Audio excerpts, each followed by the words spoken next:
Hey guys, it's Nathan. Welcome to Hail. So I said I wasn't going to do one of these until Spider-Man Far From Home came out, but it just felt right to release this right now. I mean, Avengers Endgame was such a solid conclusion to the Infinity Saga that I just wanted to rank them all together at this point. Now when Far From Home comes out, I'll probably release another ranking video where Far From Home is included in the list, of course, but for now, this is the 22 Marvel Cinematic Universe movies ranked. And I've released one of these videos on the channel before, but the ranking list has changed a bit since I did that video. I rewatched a lot of these old movies in preparation for Avengers Endgame, and also of course there's the addition of Captain Marvel and Avengers Endgame. Coming in at number 22, we've got Thor: The Dark World. I hate to be part of the crowd for this one, but it really is just the worst MCU movie. I mean, you've got some action scenes, you've got some funny scenes, but overall it just seems like nothing really happens in this film. It's only like 2 hours long, but it seems like it's such a long movie. It's very slow and just nothing really exciting ever happens. I wish I could say I liked it more, but the fact that I've only seen it twice, one of those times in the theaters, I mean, that's kind of saying enough. Number 21 goes to Iron Man 3. It's just a really cheesy movie, but there are some things that I did like about it. I liked Tony Stark's PTSD from the events of the first Avengers movie. And for some reason, I like that it takes place around Christmas time. It doesn't really serve any justice to the plot, but I just like that they decided to have this movie take place around that time. Don't know why, but it's nice. But the fire-breathing nugs are just too cheesy for me. And when Number 20 goes to Iron Man 2. I pretty much stand by what I said in my other MCU ranking video. It's cool that Black Widow is introduced, but other than that, the movie's just pretty messy. Number 19, we've got Doctor Strange. I've seen it a few times now, and I still stand by what I said in my other review. It's very strange, and it's just a silly movie. I like Doctor Strange as a character. He's a great character. Benedict Cumberbatch does a great job in his performance, but the movie's just too silly in my opinion. Especially that scene in the hospital where the astral projections fighting each other. It's so stupid. I'm sorry, but it's super dumb. And I think it's also really cheesy when they're like, you know, opening the portals or whatever. And that's basically like the whole movie. So I think that kind of like sums up where I'm at with this movie. Number 18, we've got The Incredible Hulk. I don't think this one is horrible, like a lot of people do. I think that its biggest weakness is that it's an early MCU movie and they're still trying to understand where they're wanting to go and who they were. They weren't really big yet, and so it definitely feels way different than any MCU movies we get today, but it's not horrible. Its biggest con, perhaps, is that it's just a very serious movie. They have a few jokes here and there, but nothing too funny. And it just makes me realize that it's funny how the movies in the MCU, they get better with time. Like, normally in a movie series, it gets worse as it keeps going, but it's not the case with the MCU. It gets better. All right, number 17, I've got Black Panther. Here comes the hate. This is the most overrated MCU movie without a doubt, in my opinion. Best Picture nomination? I mean, I could name 5 other superhero movies that deserve a Best Picture nomination above this one. The Christopher Nolan Batman trilogy, there's 3 right there. Spider-Man 2, the Tobey Maguire one. Spider-Man Into the Spider-Verse, the first Iron Man movie, Avengers Infinity War, even Avengers Endgame, Logan, The Incredibles. I just named like 9 superhero movies that are better than this one, and yet Black Panther was nominated for Best Picture. And I could probably list off some more, but you honestly probably don't really care. Here's what was good about Black Panther. The set design and the costumes and the score, which is kind of funny because that's everything I'm pretty sure they won the Oscars for. But everything else is just pretty average. And the acting is very average too. And for some reason the movie prides itself on an all African American cast, but they take advantage of it, making fun of like the 2 white people that are in the movie. And I'm not against the African American cast. In fact, Michael B. Jordan's character, Warmonger, is my favorite character in the movie. I'm just baffled that it was nominated for Best Picture, and I think the only reason it was is because of the African American cast. I think they want to recognize the African American culture so they don't come off as racist, but if anything, them only nominating the African American cultured superhero film is like reverse racism. Like, isn't that segregating right there? It's not a terrible movie, but it just should not have been nominated for Best Picture. Or at least I hope that this nomination of Best Picture opened the eyes of the Academy and that they nominate more superhero movies for Best Picture, more worthy superhero movies in the future. Number 16, we've got Thor. I've always liked this movie quite a bit, but it's just that when you compare it to the newer MCU movies, it has that same problem as The Incredible Hulk, where it just feels completely different and you could tell that they're still trying to make their mark. It's a solid origin story, but when you compare it to superhero origin stories such as Iron Man or even Batman Begins, it's not nearly as good. At number 15, we've got Captain America, the first Avenger. The effects are pretty outdated, and the movie isn't even that old. You can just tell it's an earlier MCU movie. Like, the cinematography feels off too. It's very strange. I love Chris Evans as Captain America though. I just think the movie's a little cheesy and a bit underwhelming. I hope you guys aren't keeping tabs on how many times I say the word cheesy, because I say it a lot. I tend to say it a lot when I talk about these movies. At number 14, we've got Ant-Man and the Wasp. It's kind of funny because in my last ranking video, this was the newest MCU movie at the time. I even said in that video that it's a pretty forgettable movie. I like it, but it's pretty forgettable.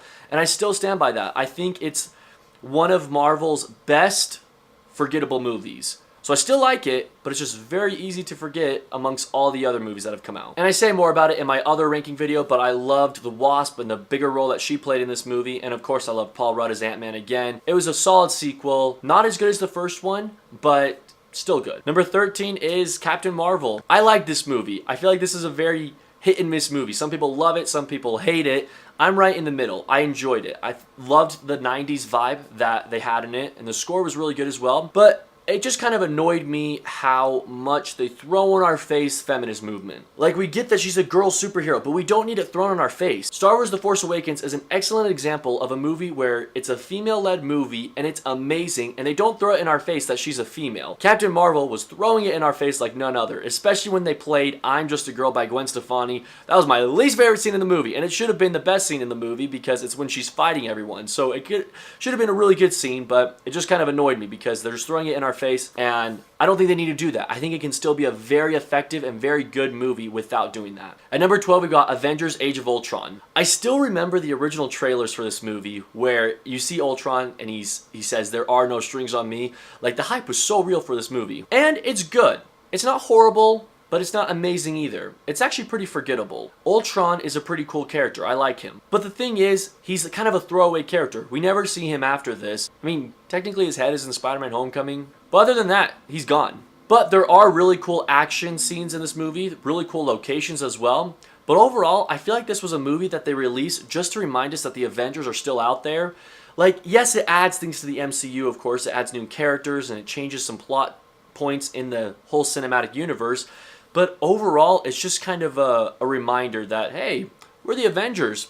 We're still relevant. Alright, so I don't know how this happened, but for some reason I forgot to record this part of the video, so I'm just going to do an audio recording.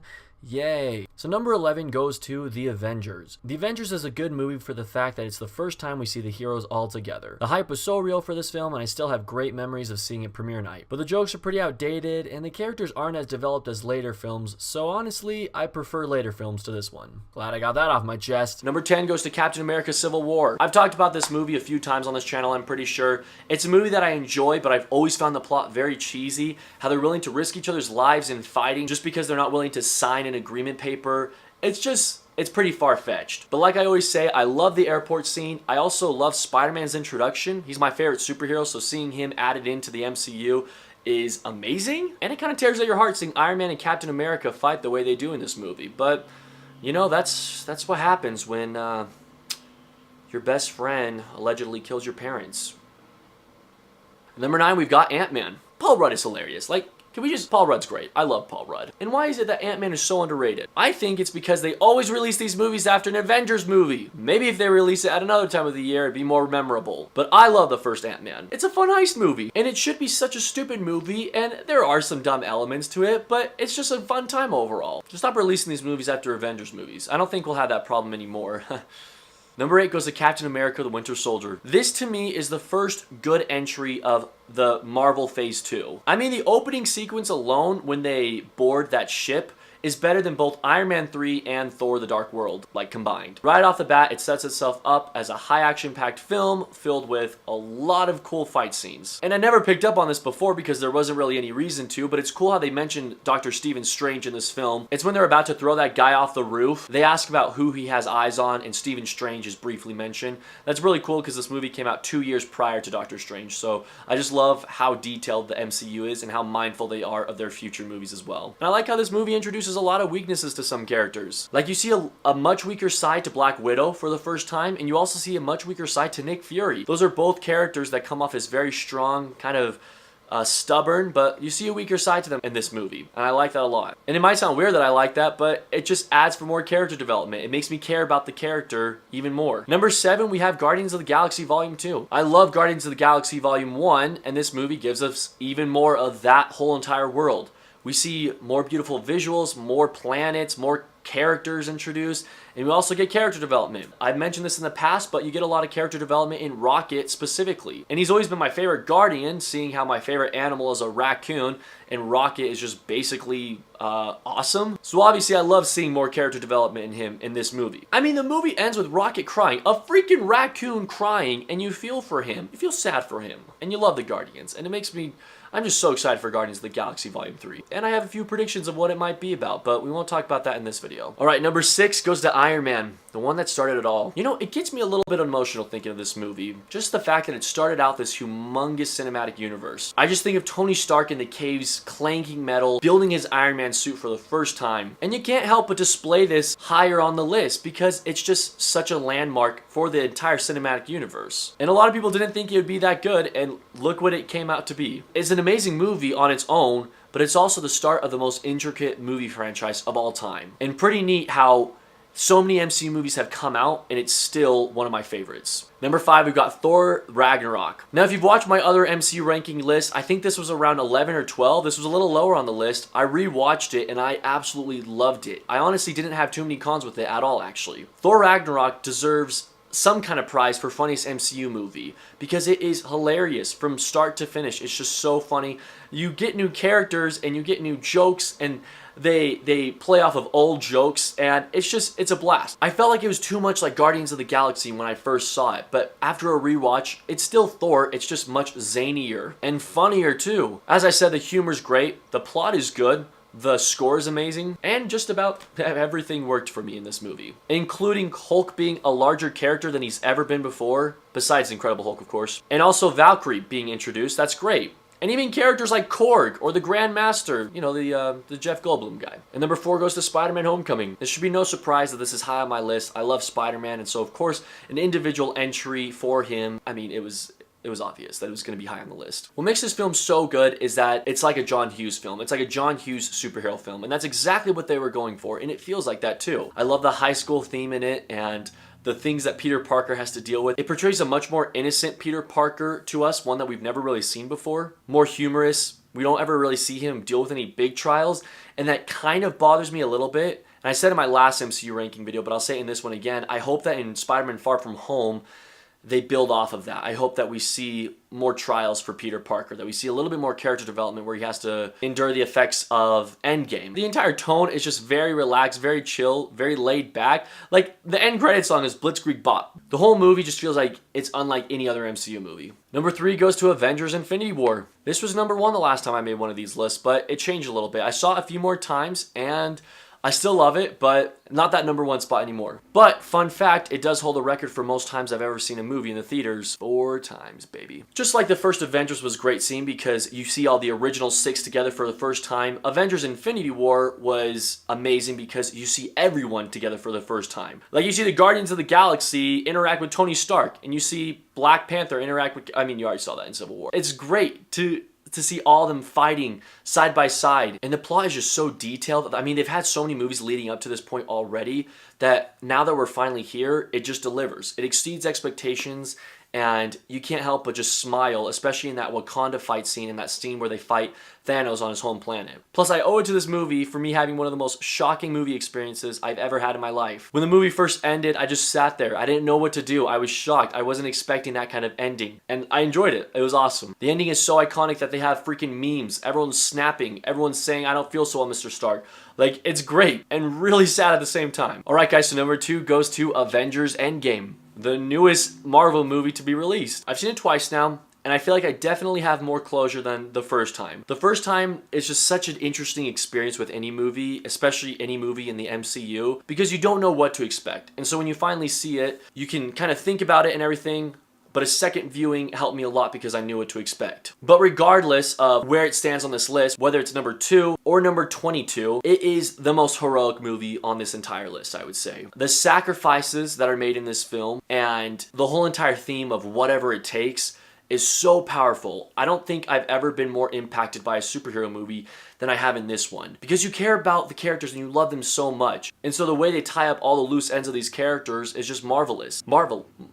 And I love the tone as well, where they're all in the end game and they need to find a way to recover. It's that feeling of eeriness where you don't know what's gonna happen. And another reason I love this movie so much was because we really didn't know what to expect going into it.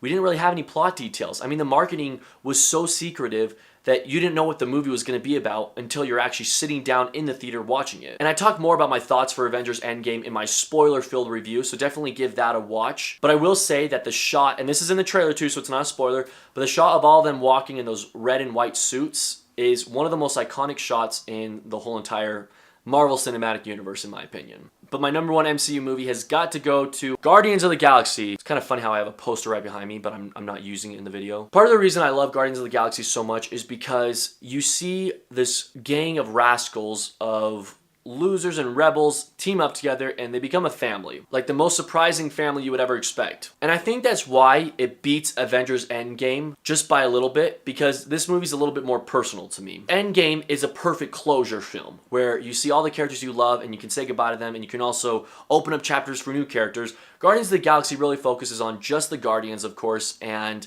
there's not really anything else it focuses on. This is their movie, and you see their character development and their family start. But also what I love so much about this movie is that they created an entire new world for us. If you look at space movies out there, there's Star Wars, there's Star Trek, but after that, I mean, I know there's more, but there's not too many more memorable ones that stand out a lot. Guardians of the Galaxy is just a new, fresh take on space movie series. They've created planets that are zanier than Star Wars, even as good as Star Wars. Some are even better than the Star Wars planets, in my opinion. This space opera did so many things right, and the best thing about it is the Guardians themselves. You got a talking tree, a robotic trash panda, a green lady, a demigod, and I have no idea what Drax is. Put them all together and it's a great time. And as I said earlier, Rocket has always been my favorite, so you can imagine how happy I was when he survived the snap. But overall, it's just a movie that I love, mostly because of how crazy it is. Well guys, that's my ranking of the entire MCU Infinity Saga. Apparently Spider-Man Far From Home is still part of the saga. Don't really see how. I'll probably release another ranking in July when that comes out. But for now, you got the Infinity Saga ranked. Thank you guys so much for watching. I'm Nathan.